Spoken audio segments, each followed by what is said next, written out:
Okay, folks, back again. Bathrobe Chronicles number 111, and I don't know how I'm going to make out with this one.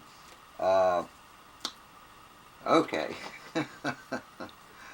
I don't have to tell any of you about Tiger Woods and his sex addiction, okay?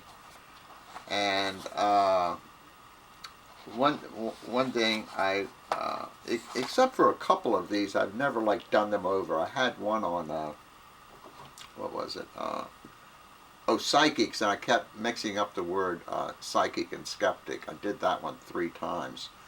I had one that was really bad. I really used bad language and stuff, and it was so bad that I just, well, not only the language, I was, talking about God and stuff like that, and I said, nah, I ain't gonna do this. I have folks who I know, who I'm friendly with, and of course I call pals and such, who are Christian, and I doubt if they watch any of my stuff, but I thought, hey, you overdid it a little bit.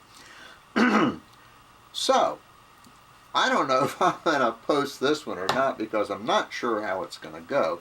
Now, I have done some highlighting and stuff, and I sort of ran over in my mind what I was going to talk about, but who the heck knows how this one is going to end up.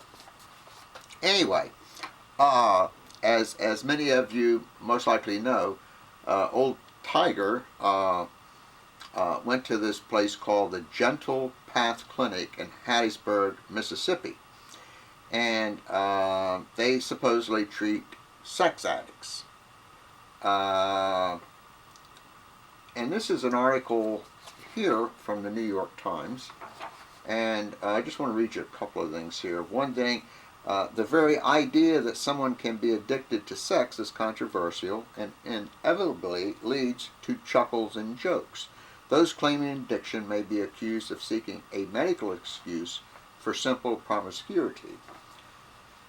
And then they also mention that the American Psychiatric Association's Diagnostic and Statistical Manual of Mental Disorders, they have nothing in there about a sex addiction. They have everything else, but nothing there.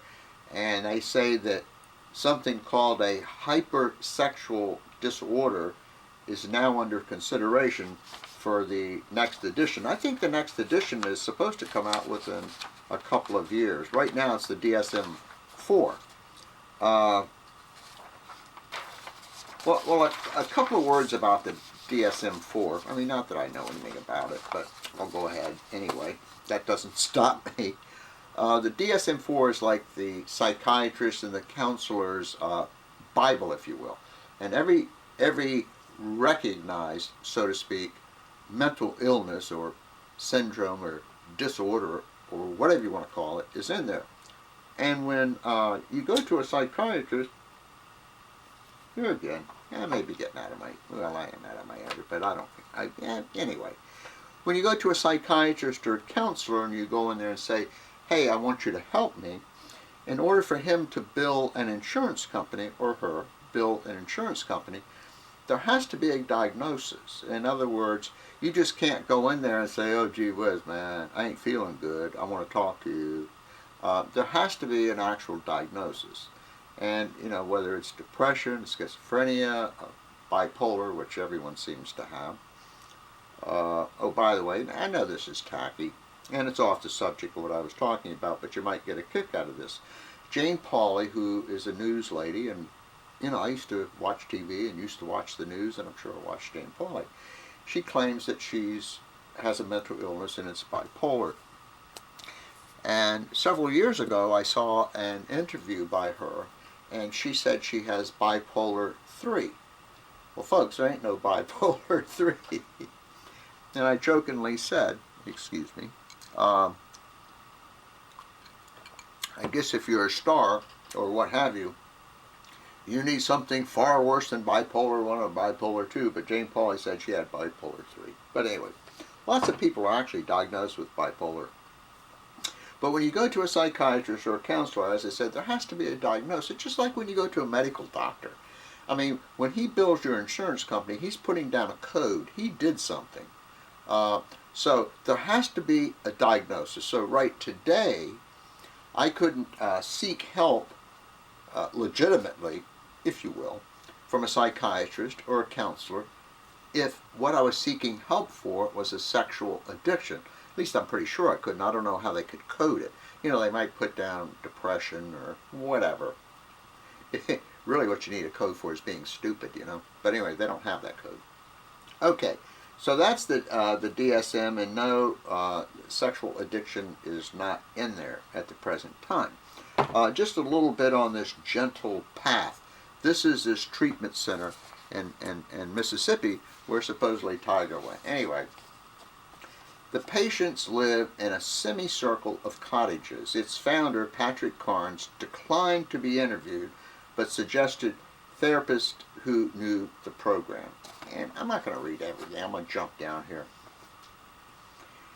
And it would also include interviews, like if you're a patient there, to use that word, patient, probing for childhood trauma or abandonment, several daily rounds of group therapy, art therapy, in which he would draw stories about himself, and a tremendous amount of writing his sexual history. Boy, they could sell that baby.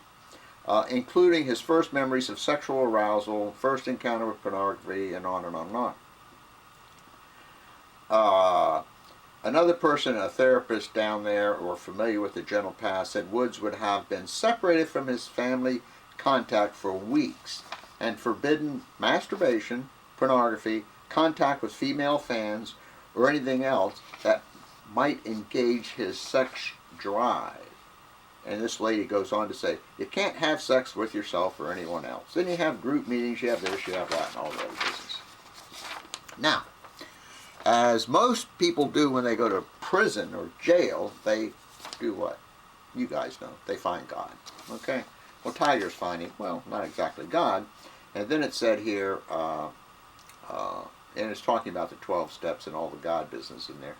Wood said he would turn to the Buddhist faith in which his mother raised him and would immediately go back to therapy. I think he supposedly went from this gentle whatever it is to some other place because someone said, or it was reported, or he admitted, I think that he supposedly has an addiction, if you will, to pain medication. Anyway, let me go to part 2.